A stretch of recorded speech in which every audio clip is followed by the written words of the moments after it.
Hi guys, how's everyone doing today? आज बता केम छो? आज सब कैसे हो? So today I'm going to be discussing something along the lines of natural ways to get high. Okay, um, whenever we think of the word high, and I'm not talking about like elevation. I'm talking about like being mentally high, right? We think of like taking a certain substance or drug or something like that in order to like achieve a certain mindset. Okay, now there are ways that you can naturally emulate or reproduce, so not the exact same things as something like smoking would do or something like that, but there's ways that you can achieve naturally altered states of mind in a much more healthier and grounded fashion, in my opinion, and that I actually think you should try to do as much as possible so that you don't go out and try to search for it in an unnatural way, like through modified drugs or something like that, right? Because even all the drugs you take, they're not like natural and stuff, right? They're all like hybridized and things like that. Okay, I don't care what you're taking. So I'll start off with one example, right? Like as you can see, my hair is all like a little bit wet and like stiff and stuff, and my eyes are red. It's because I just got out of the pool, right? Now I just finished swimming in freezing cold water. Okay, so that's kind of like one natural way. Now whenever we like, I'll give you a few examples obviously, but some things that you can do to achieve this altered state, right, is kind of go to two ends of the spectrum. And what do I mean by two ends of the spectrum? So extreme discomfort and extreme comfort, right? So some of the more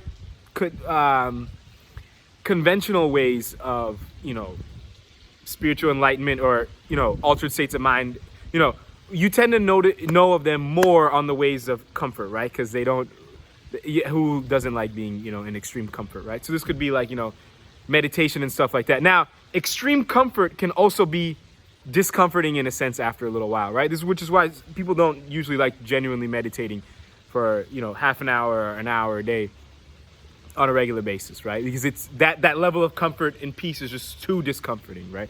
Now, so that's one way, right? Just extreme comfort.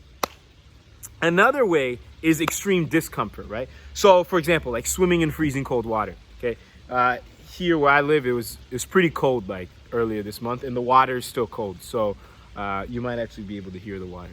But yeah, so the water's cold, right? So when the water's cold, as soon as you jump in, it's like you like there's all kinds of like a rush or something like that, right? It feels like your blood's moving differently and your mind's just thinking differently.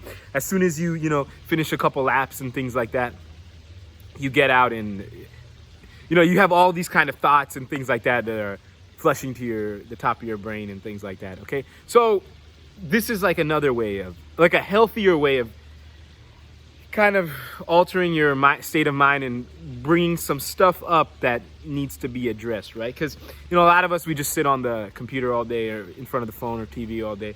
You need to get out and do these kind of things, right? So another way of extreme discomfort. So I live in South Florida, right? It's pretty hot, right?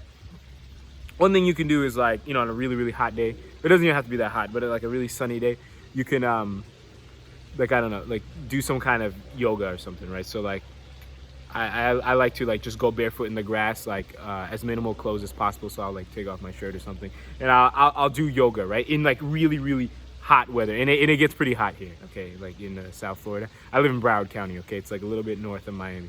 It gets pretty warm. And the sun is very very intense, and it's pretty humid here. So like when the sun is like burning your skin, and like it's humid, you're sweating and stuff, you start getting real thirsty, real hungry, things like that. And on top of that, if you're doing like some yoga or something like that, your state of mind is definitely much more altered than it would be, okay, than if you're to just sit around inside like some kind of AC room in front of the computer. And this is also going to bring up some stuff in your mind, right? Which is gonna, and when you deal with them, either right then and there on the spot or afterwards throughout that day or whatever, then that kind of gets your mind flowing in like a new direction or new like a new elevated state of consciousness, I guess you can say. I don't like saying that too much, but I'll say it here, right? Same thing, like for example, when you're swimming, right? Swimming is like more extreme cold, while doing yoga in the grass, and here the grass is like very, very thick and itchy and stuff, right? So like for example, if you're swimming in cold, like when you get out of the pool, even when you're in the pool, you're freezing, you're hungry, you're thirsty, you're everything, right? And then later throughout the day, like even 5 to 6 hours from now, when I'm about to go to sleep, I'll still feel the effects from the pool, right? Because it was just such like an intense like shock, right? It's almost like, you get like real high or something like that, right? Either through some substance or something like that, right?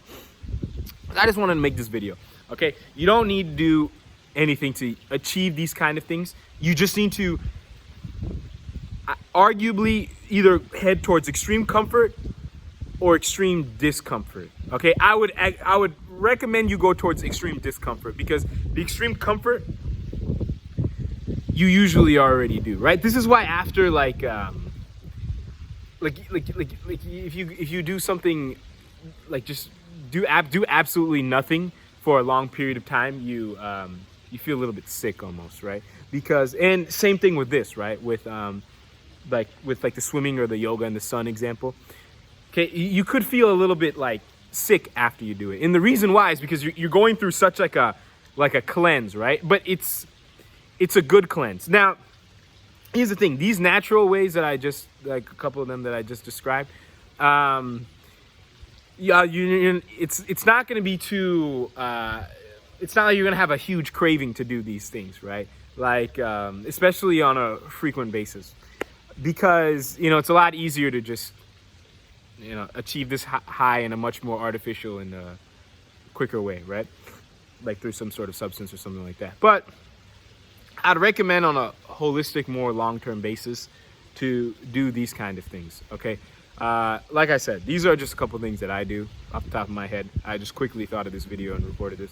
But just remember those two things, okay? Extreme comfort or extreme discomfort. But the comfort, it's not just extreme comfort like sitting on your sofa and watching TV. That's not what I mean. It's like extreme comfort, like extreme peace, like just closing your eyes and like lying down and meditating, like in my beginner intermediate meditation video, okay, where it's like so comfortable, like you just can't take it, like you just got to be a little bit like you're too still, like it's like that, okay? It's not like it's not like watching like TV or Netflix or something like that, okay? So just want to make sure that's also clear. Yeah, so I think that's another good way, just before I wrap this up, is like some type of massage or something like that. Okay, like this is why therapeutic massages feel good. But this is yeah, I'll just leave it at that for this video. Okay, it's already approaching 8 minutes. So, but if you have any questions, as usual, you can let me know. Okay. And until next time, I'll talk to everyone later. Thank you so much for watching.